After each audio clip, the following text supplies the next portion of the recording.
Welcome to the Joseph Goldstein Insight Hour. This podcast is an expression of our shared interest in self-discovery. Join Joseph as he shares his deep knowledge of the path of mindfulness. If you are interested in supporting this podcast, please go to BeHereNowNetwork.com/Joseph.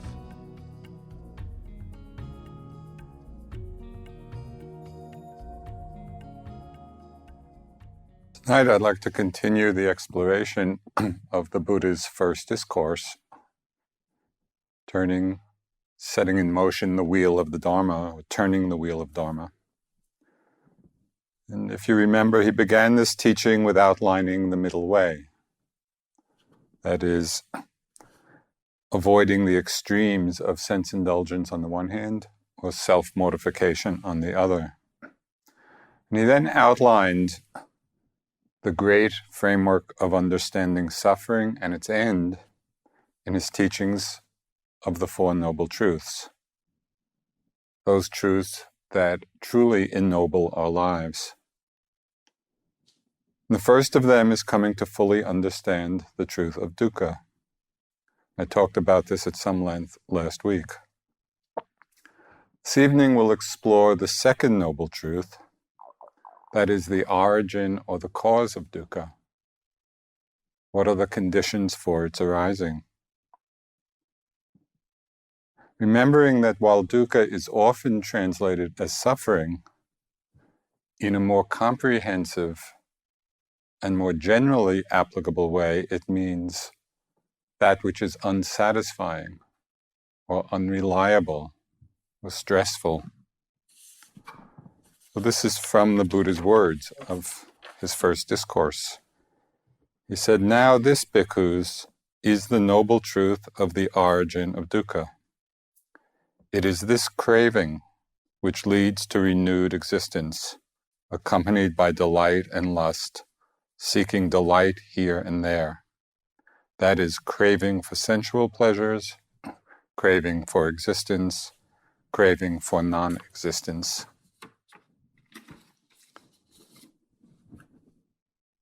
So it's striking to me that in the very long list of the different unwholesome factors of mind, that the Buddha singles out this one particular factor, this one particular energy, as being the primary condition for dukkha to arise. And he said, "Bhikkhus, I do not envision even one other fetter, fettered by which beings go wandering and transmigrating for a long time, like the fetter of craving."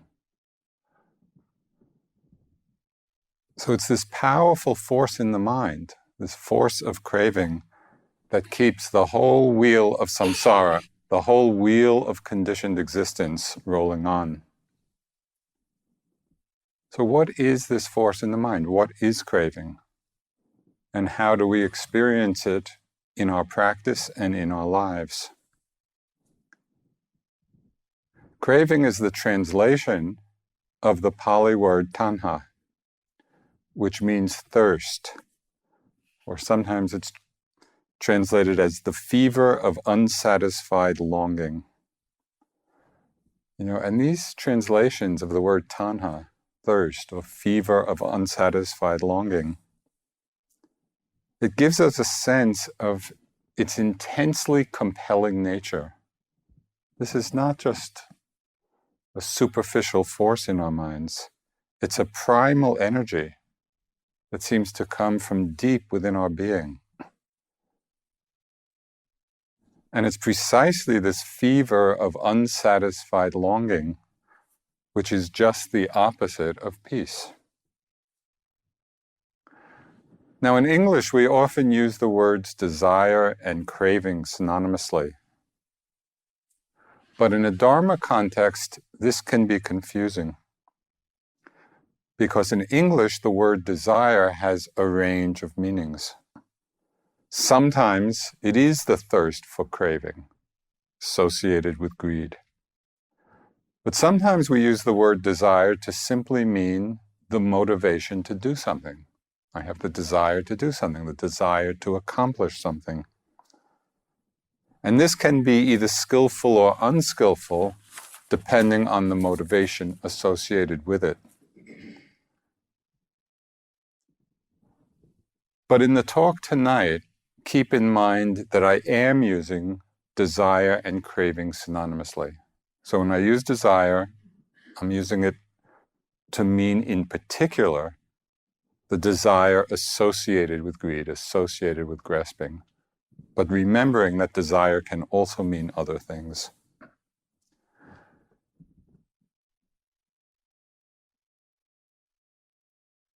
Just to remind you again, I said this in the very first talk on this first discourse of the Buddha, but it inspires me to think, the Buddha sat under the tree. He got enlightened after all these years of arduous practice. He spent quite a few weeks just contemplating the various truths that he had discovered. Then he goes off to what's now called Sarnath to teach the first 5 ascetics. And these are the very first teachings he's given. And he just lays out with such precision and such clarity the whole framework of the next 45 years of his teaching in just these few lines. He explains the truth of dukkha, and here in the cause of dukkha, he spoke of 3 domains of craving. He just laid it out so clearly. If we want to understand craving, we can look at these 3 arenas of our lives.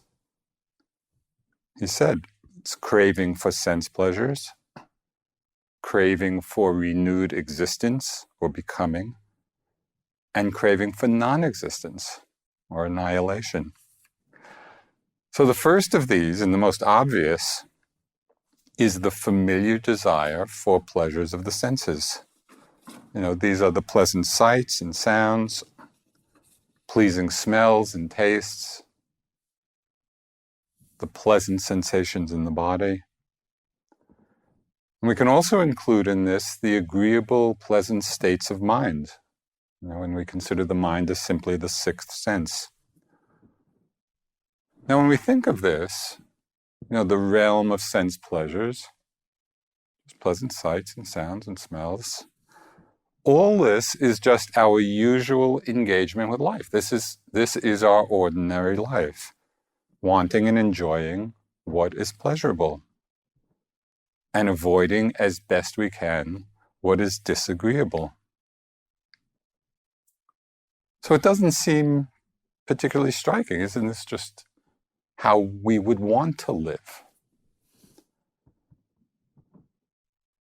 But here the Bodhisattva, in his quest for Buddhahood, began a very revealing analysis of his own and our situation. And what's interesting to me is that he did not condemn sense pleasures as being sinful, but rather, with his kind of scientific observation and investigation of his experience, it led him to ask some very basic questions as a way of understanding, well, what is this life situation about? So the first question he asked was, what is the gratification in the world? What is the gratification? Now, as a young prince, he himself had thoroughly enjoyed all the various strands of sense pleasures. It was from the time of his birth till the time he left home. He was fully immersed in this world of pleasurable activities. They weren't foreign to him. And then, as it's recounted in the suttas, in the discourses, this thought came to the Bodhisattva as he was beginning to investigate the nature of his experience. He said, whatever pleasure and joy there is in the world, this is the gratification in the world. So he's acknowledging, yes, there is gratification, there is joy, there is pleasure. If there were no pleasure and joy in the world, beings would not become enamored of it. So it's precisely because there are these sense pleasures, precisely because this is the gratification that we feel in the world, that we desire and crave these pleasures. So all of this makes sense. It seems obvious. But rather than simply listen to the Buddha's words about all this, it's helpful if we take it from the world of, interesting ideas or concepts and really follow the lead of the Buddha in asking ourselves this very same question. What is the gratification we find in our lives? What experiences, what sense experiences, including the mind, are we enamored by? Now, if we want to understand the teachings and integrate them on an experiential level, we have to apply all of the Buddha's teachings, apply them directly to our own lives. That's the only way we can really come to understand them. So what are the experiences that we are enamored by? What's the nature of the craving that comes from them? So on one extreme, there might be obsessive cravings, that consume our lives. And we're familiar with a wide range of addictive desires. There could be addictive desires for food, for sex, for alcohol, for drugs, for success, for power, for wealth, for possessions, for fame, for comfort, even for love. People can become addicted and crave that feeling. And much of the world's great literature is just about these very themes of people's lives obsessed by particular desires. Or we may have the same desires, but not necessarily on an obsessive level. For all of those different things. But still as the driving force behind many of our actions. So it's worth examining carefully the motivating forces in our lives. Becoming conscious of what it is in the course of a day, becoming conscious of what it is that we desire, and the gratification that motivates us to act. So we're really seeing it. So they're the obsessive desires that can consume a life. There are these same desires, but on perhaps a less obsessive level. But we can also see craving on a more momentary level. Maybe it's just a passing thought of wanting. And there's a story about this which I heard secondhand, so I can't vouch for its accuracy, but it illustrates the point so beautifully. Somebody told me of a talk that the Dalai Lama had given in LA. So they were recounting the Dalai Lama's talk to me.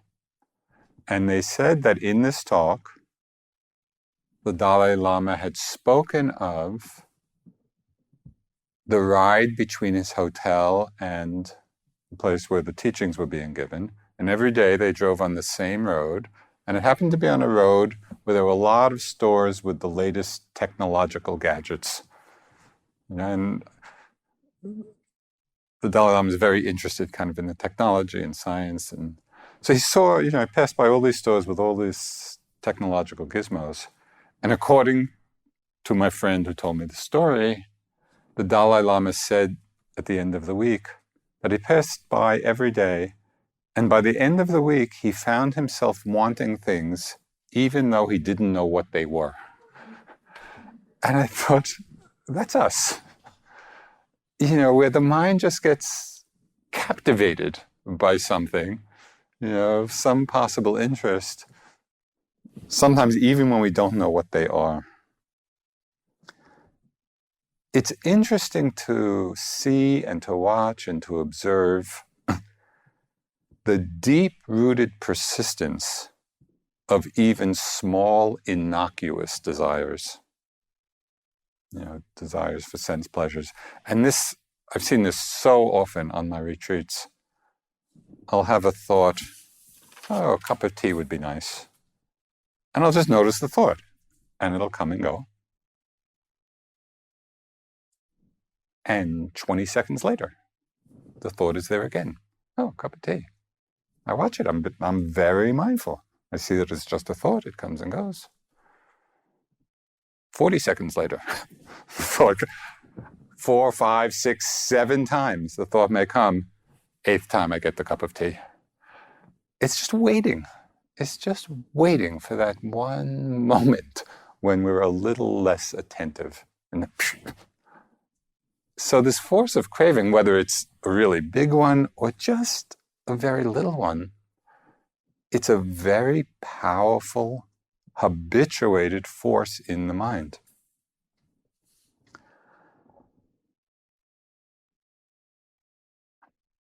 But these different patterns of craving, of desire, of wanting, are so familiar to us.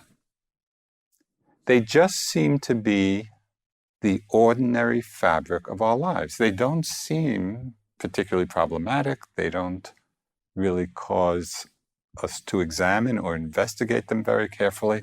They just seem completely ordinary. They're so much a part of who we take ourselves to be that they often remain invisible. We're not even aware that they're arising so frequently until we bring the power of a very careful, mindful awareness to them. So the retreat environment is a very conducive place for seeing and feeling directly the gratification that comes from different sense pleasures. Because this is what the Buddha saw. He saw the realm of sense pleasures. He understood the gratification of them. So we need to see that clearly.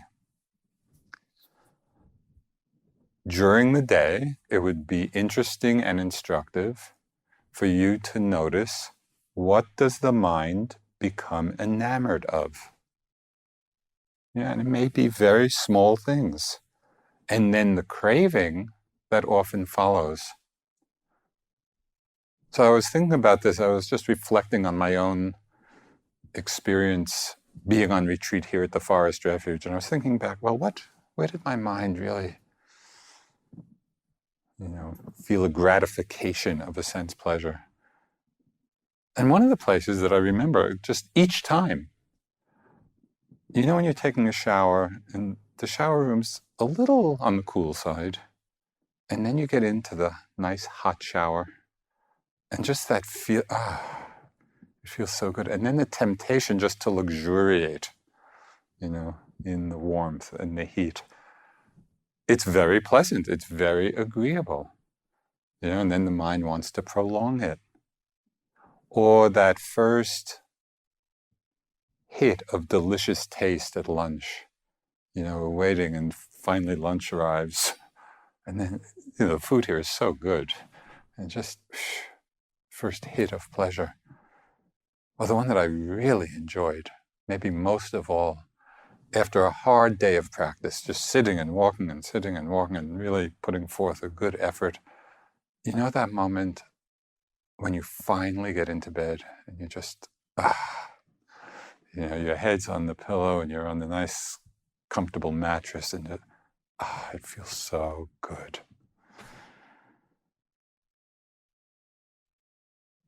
So these are kind of little sense pleasures where we can understand the gratification. Yes, there is a gratification. It brings us a certain pleasure.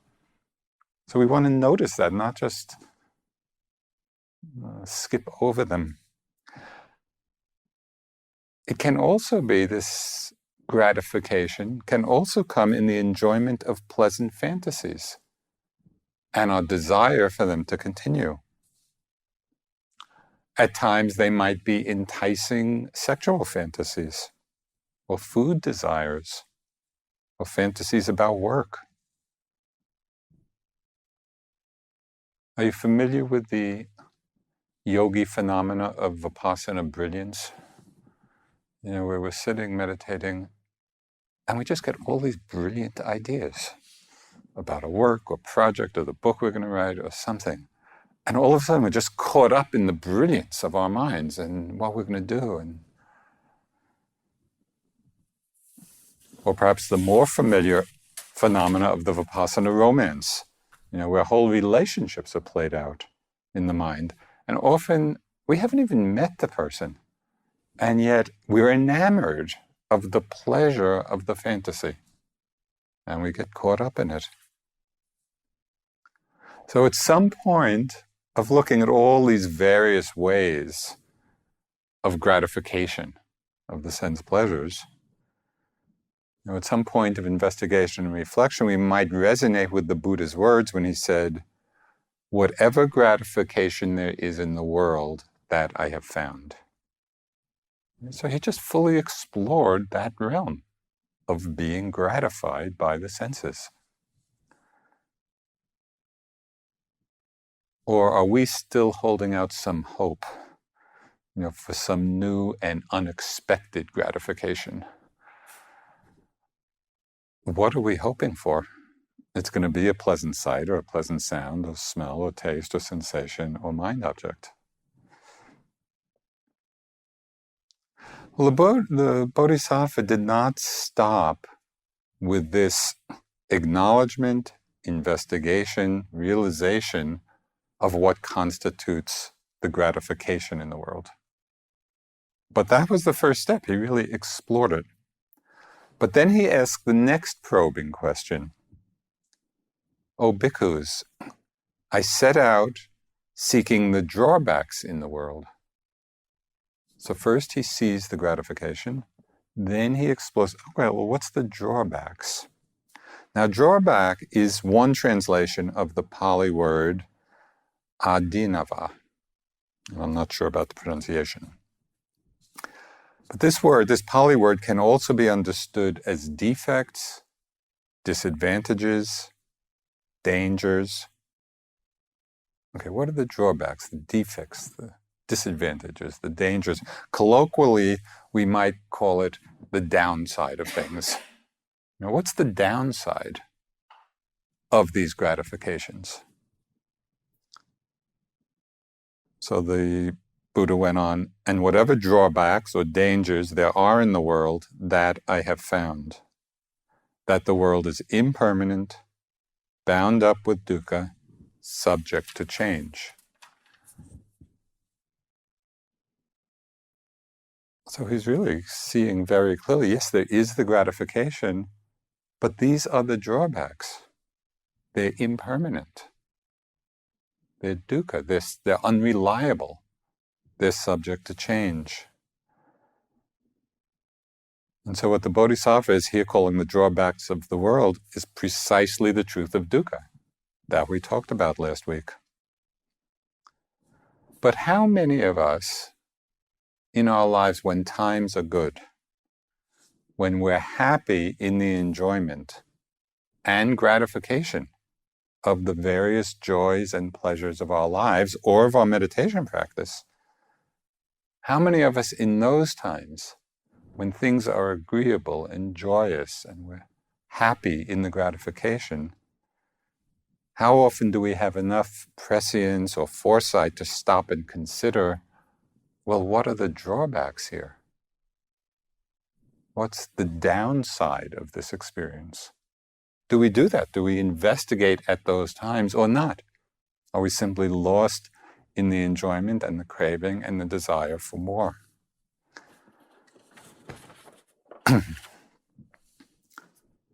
So, these are also from the suttas.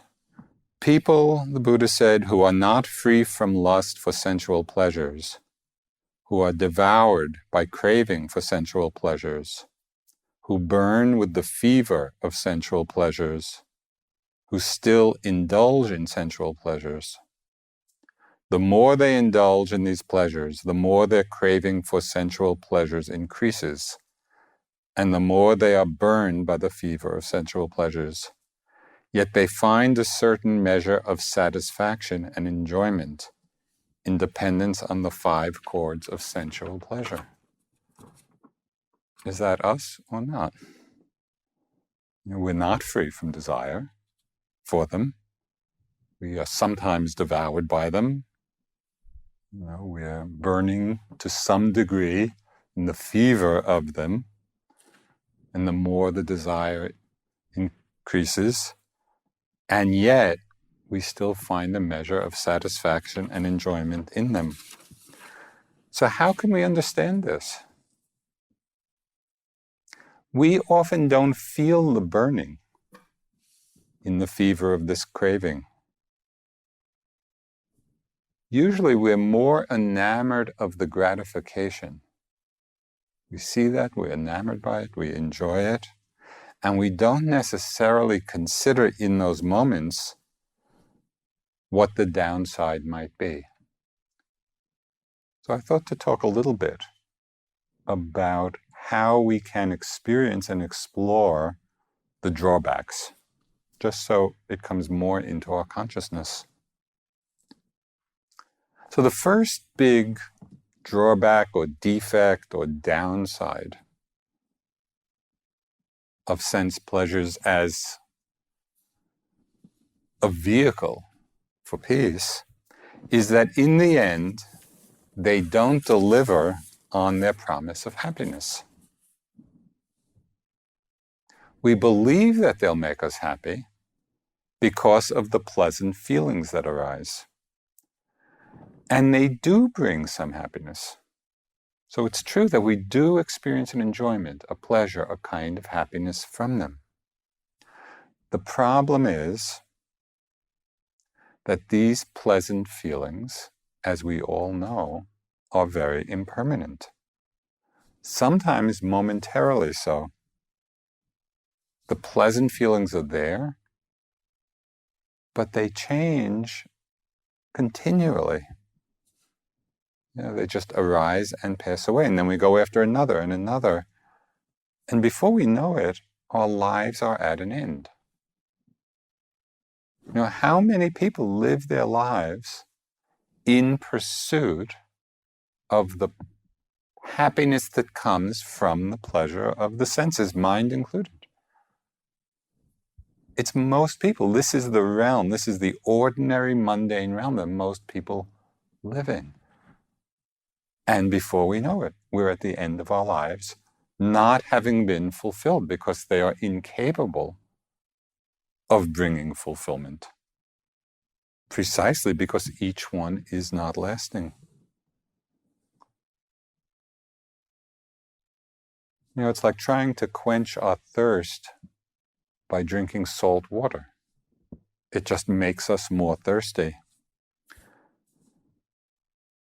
I found it very illuminating when I examined this in my own experience in life, to see when and how occasional desires strengthen into deeper habit patterns of wanting. Because the force of habit is so strong. We have a habit and whatever it is, and it could be just a very small thing or a big thing, we just enjoy it once, and that was nice. And then again, oh yeah, that was really nice.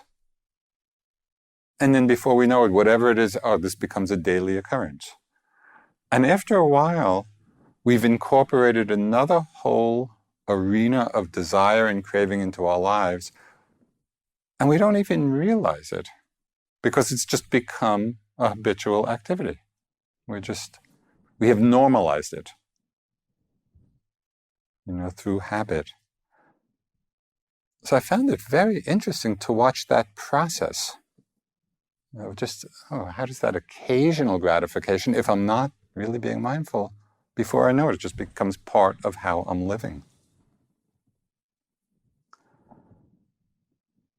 So the question for us to consider and to reflect on deeply, given the power of craving in the mind, the deep-seated power of it, is to consider how many of these sense pleasures have we already enjoyed. Countless. In the course of our lives, we've all had countless pleasant experiences. And yet have they brought us to a sense of completion, to a sense of fulfillment? We wake up in the morning just ready to continue our quest for more pleasant feeling. So the question for us is, how much of our lives and energy do we want to invest in this endless pursuit? It is not going to come to an end. Now, although we're all lay people living in the world and engaged in the world of sense pleasures, so this is our ordinary lives, still, for all of us, I think, some very deep part of us knows, and we've seen to some extent, the downside and the drawbacks of them, that they are not the way to peace. And it's why we're all here. And so already we have all cultivated quite a deep wisdom about this, and don't undervalue that understanding. We all have had the experience that Dharma practice in so many different ways opens us to the possibility of a much greater happiness than the happiness of sense pleasures. And that's really the community of Sangha, of people who understand this. So the first drawback of relying on gratification for sense pleasures, for our happiness, is that it doesn't finally accomplish our aims. It doesn't deliver on its promise. The second danger of relying on this gratification is that when the craving becomes a strong and powerful force in the mind, it can lead to many unwholesome actions, creating unskillful karma, which in turn leads and brings us more suffering. The Buddha talked of 9 things, 9 activities that are rooted in craving. I'll just mention a few of them. It's the activity of pursuit, of acquisition, of desire and lust, of selfish tenacity, possessiveness, avarice, concern for protection, protecting what we have, quarrels, strife, and dissension, offensive talk, slanders, and lies. All of those things are rooted in this habit energy of craving in the mind. And we can see this play out both on a national or global level and also on a personal level, of how craving leads directly to suffering.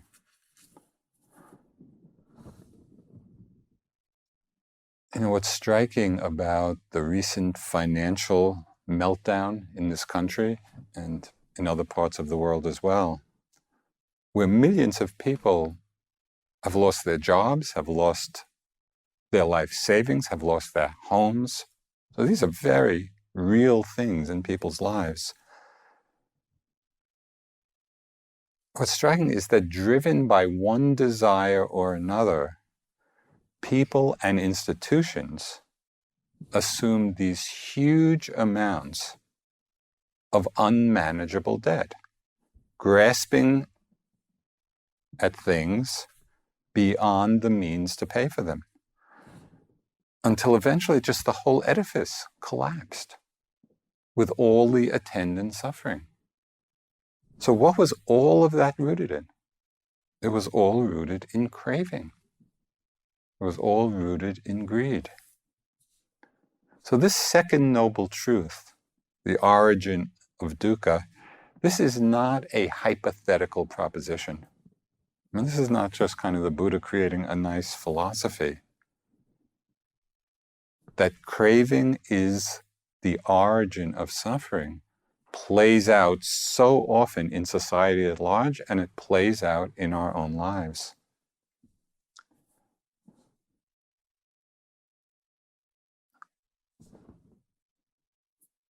So, one drawback of craving for gratification of sense pleasures is that it doesn't deliver on its promise.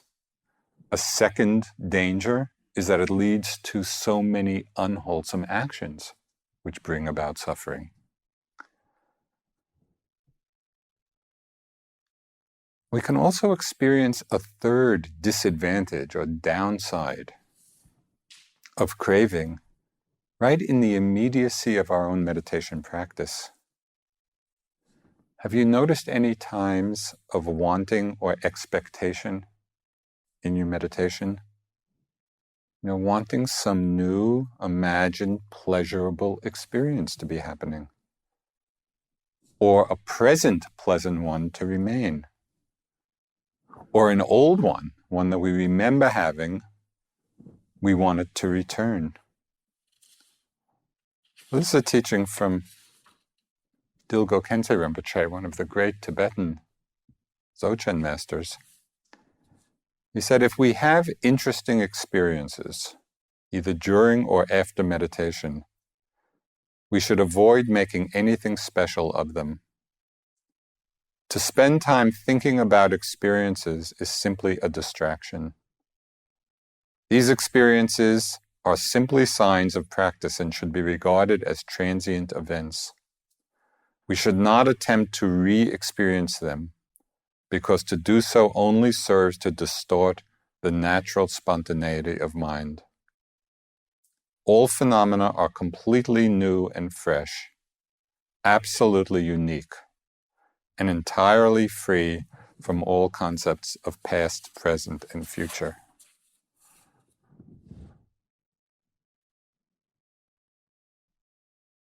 We can hear that 10,000 times.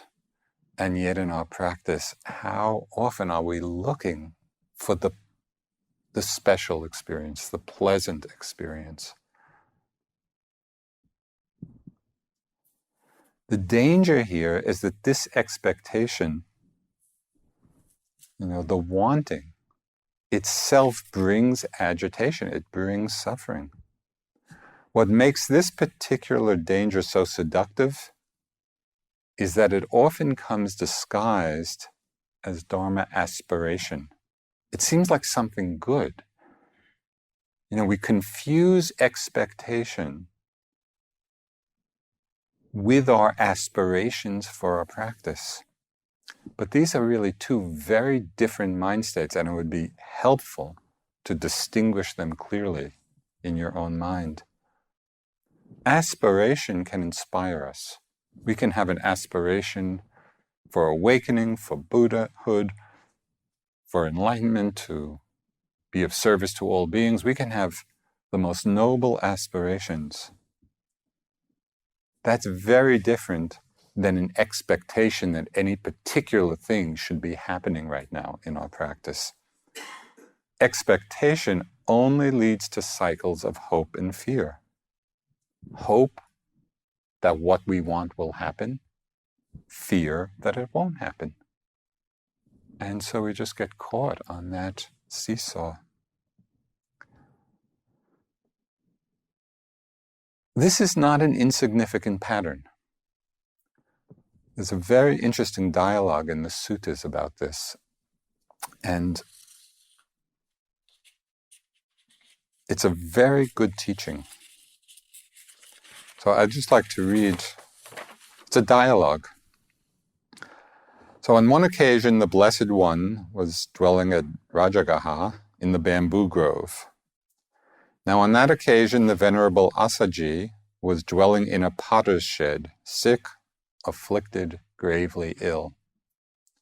Then the Blessed One, dressed and taking bowl and robe, approached the Venerable Asaji and said, "I hope you are bearing up. I hope you are getting better. I hope that your painful feelings are subsiding and not increasing." "Venerable Sir, I am not bearing up. I am not getting better. Strong, painful feelings are increasing in me, not subsiding. I hope, then, Asaji, that you are not troubled by remorse and regret. Indeed, Venerable Sir, I have quite a lot of remorse and regret. The Buddha said, I hope, Asaji, that you have nothing for which to reproach yourself in regard to virtue. I have nothing, Venerable Sir, for which to reproach myself in regard to virtue. Then if you have nothing for which to reproach yourself in regard to virtue, Asaji, why are you troubled by remorse and regret? Okay, now we get to the heart of it. Formerly, Venerable Sir, when I was ill, I kept on tranquilizing the bodily formations, but now I do not obtain concentration. As I do not obtain concentration now, it occurs to me, let me not fall away from the path. Okay, he's old, he's sick, things are getting worse. He can no longer attain concentration.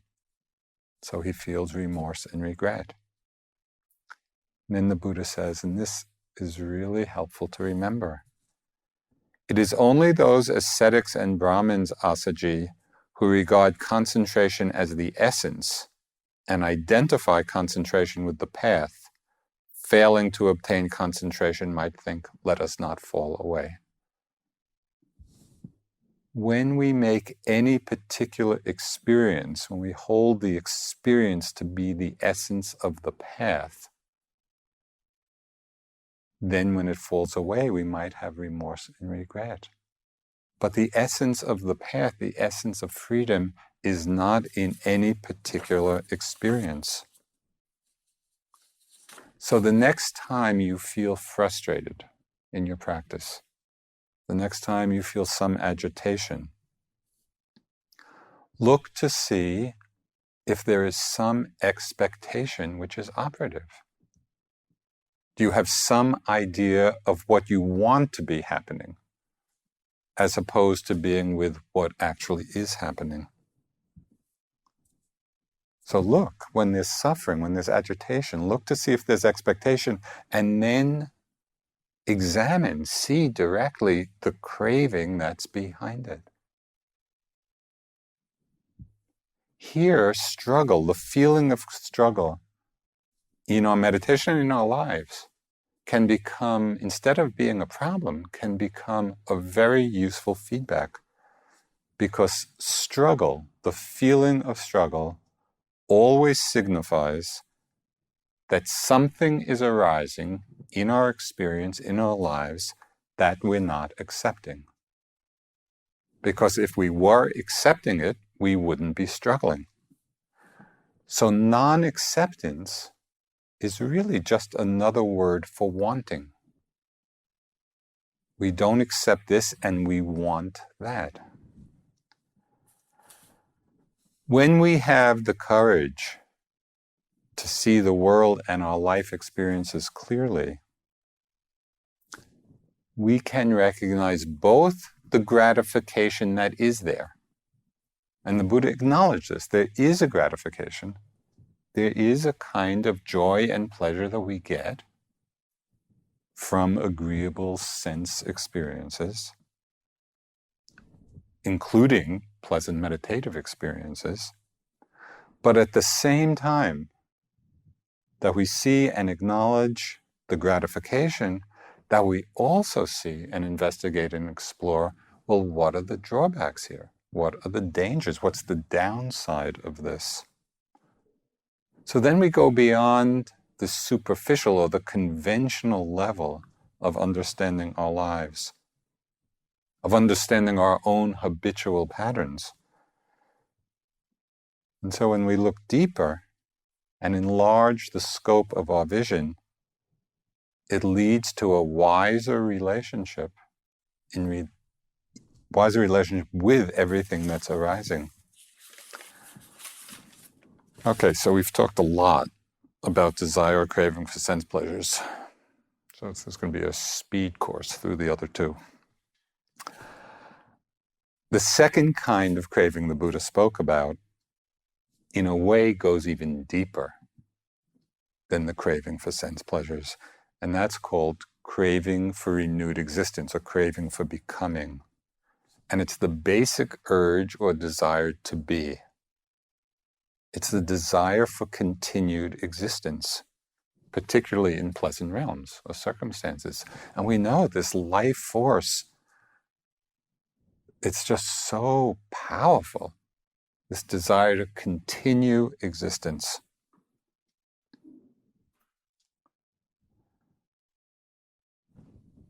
We can see it in very mundane ways, this desire for becoming, playing itself out in this very life. This particular kind of craving is often mentioned with respect to craving for renewed next life, and it keeps the whole wheel of samsara going. But we can see it operative in this very life. We can see it in the planning mind, where we're just imagining ourselves in some future situation.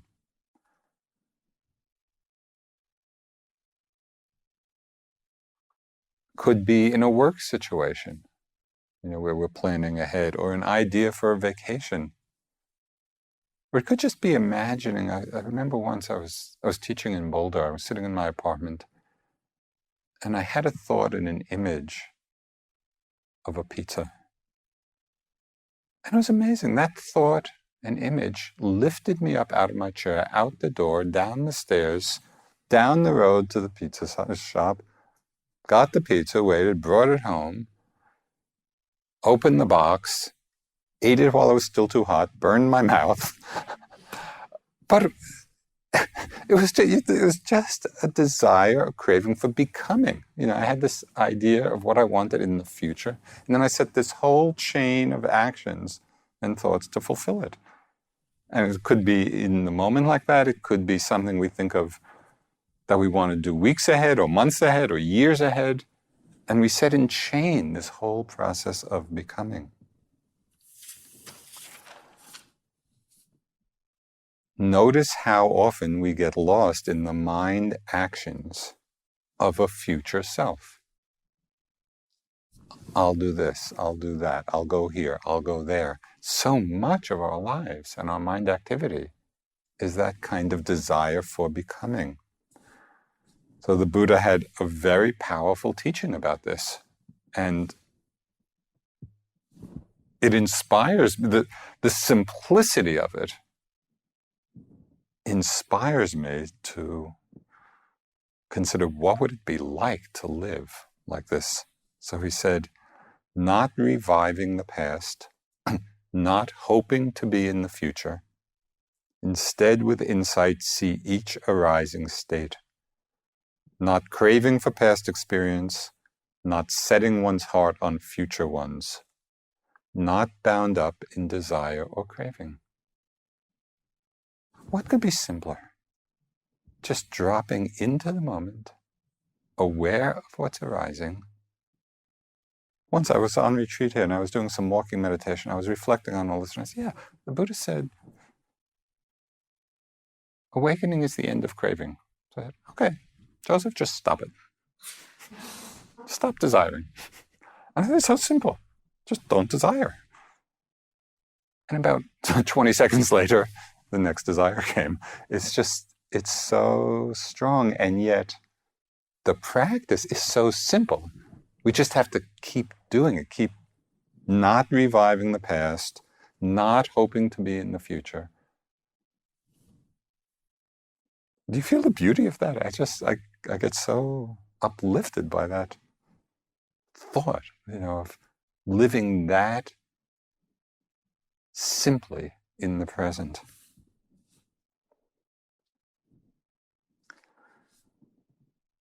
On a more momentary level, we can see this craving for becoming very clearly in our meditation practice itself. Just, as we're with the unfolding process, even if we don't have, the craving, some big expectation for some great, wonderful experience, how often in our meditation do we have the sense of just leaning forward into the next moment, as if somehow the next step, or the next breath, or the next sensation, or the next thought will resolve everything. It's like we don't quite trust that it's all here now. So we're here, we're mindful, but just that leaning into the next one and leaning into the next one. And so we're always toppling forward, and that's just another kind of craving for becoming. I call this the in order to mind. We're with one experience in order for something else to happen. Now, how often are we with unpleasant sensations and we're trying to be mindful of them, and we're feeling them and observing them and watching them in order for them to release? Or how often are we with some emotion, that may be coming up quite strongly or powerfully or mildly, and we're watching it or feeling it and opening to it in order to explore it more deeply, in order for it to cathart or something. We have some idea of how we would like to see it unfold. And that's just craving for becoming. It's just leaning into the next moments. Here we're not seeing each of these experiences simply as insubstantial, empty phenomena arising and passing in the moment. So that's our practice. It's to remember to drop back. We forget that liberation is not about becoming or getting anything. It's not about holding on. It's not about craving or clinging.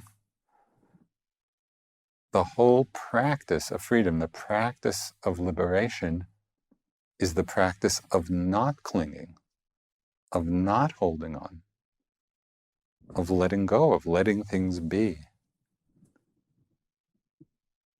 Ramana Maharshi, the great Indian saint, he just captured this so beautifully in his little teaching. He said, try to be less, not more. We're always trying to gain something. And it's really just the opposite. Try to be less. Try to let go. So the first kind of craving is for sense pleasures. The second kind of craving is a craving for becoming.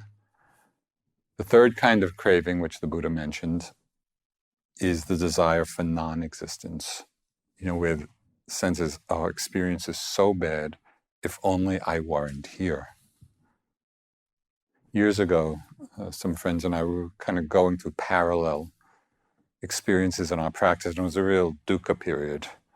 It was hard and a struggle, and it was all difficult. So we formed what we called the Dukkha Club, and we had a favorite poet. I think Central American or Spanish. I'm not sure. His name was Dario, and he had one line from one of his poems was the motto of the Dukkha Club. This line said, "Oh, to be a stone with no feeling at all." And that kind of expressed our highest aspiration. The problem is that this kind of craving to just be out of it is no less than the other two sustained by and feeds the sense of self. It's a self that doesn't want to be here. And so it's just reinforcing in that negative way the whole ego structure of self. And this is precisely the wrong view of self that keeps the whole wheel of conditioned existence going. There's a self to gratify, a self to clone in the future, a self to get rid of. Are you familiar with the writer Wei Wu Wei? He was I think, British or Irish, I forget. He lived in Hong Kong for many years and had some kind of powerful opening because his writings are very to the point in terms of freeing the mind. And he wrote a lot of little aphorisms. So this is one of them. With regard to the three kinds of craving and how they reinforce the sense of self. He called this the goose. Destroy the ego, hound it, beat it, snub it, tell it where it gets off. Great fun, no doubt. But where is it? Must you not find it first? Isn't there a word about catching your goose before you cook it? The great difficulty here is that there isn't one. And so it's that insight, the deepening realization of that, of the selfless nature of all phenomena that's arising, that begins to free us from these three kinds of craving.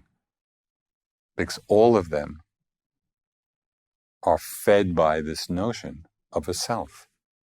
It's a self we want to gratify, a self we want to replicate in the future, a self we want to get rid of. So this really points to where freedom lies. So the great discovery in our practice is that on one level, birth and death, existence, non-existence, self and other, become the great defining themes of our lives. And on another level, on a deeper level, we see that all of it is just a dance of insubstantial appearances. It's what the Buddha called the magic show of consciousness. In the early morning of the Buddha's enlightenment, when his understanding of these Four Noble Truths was complete, it said that some of the words that came to his mind, there was a whole verse, the famous house builder quote, but the last lines of those verses that came to his mind, this is just after his great awakening, he said, realized is the unconditioned, achieved is the end of craving. So we talked a fair amount about the nature of craving tonight. Next week we'll explore the third noble truth, which is the realization of the end of craving.